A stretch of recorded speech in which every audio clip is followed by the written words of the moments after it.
അതേപോലെ തന്നെ തൃശ്ശൂർ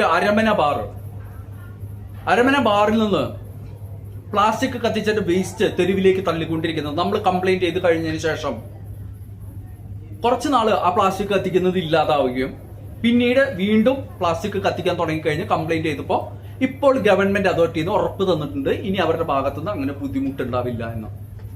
അതേപോലെ തന്നെ തൃശ്ശൂർ KSRTC സ്റ്റാൻഡിലേക്ക് വരാണെങ്കിൽ അവിടെ മാലിന്യത്തിന്റെ കൂമ്പാരമാണ്.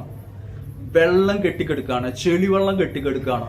ഇതിലൂടെ കൊതുകുകള്, പകർച്ചവ്യാധികള്, ഈ പറഞ്ഞ പോലെ പല രീതിയിലുള്ള രോഗങ്ങൾ ജനങ്ങളിലേക്ക് വരികയാണ് ചെയ്യുന്നത്. ആ ടോയ്ലറ്റിന്റെ ഉള്ളിലേക്ക് കയറാൻ പറ്റില്ല, അത്രയ്ക്കും മണമാണ്, കണ്ണിലേക്ക് പുക അടിക്കുന്നത് പോലെയുള്ള മണമാണ്. അതേപോലെ തന്നെ ആ ഭാഗമൊക്കെ കാട് പിടിച്ച് കിടക്കുകയാണ്. ആൾക്കാർ ഇരിക്കുന്ന പ്രദേശങ്ങൾ മെയിൻ്റനൻസിന്റെ ഭാഗമായിട്ട് തകർത്തിട്ടിരിക്കുകയാണ്.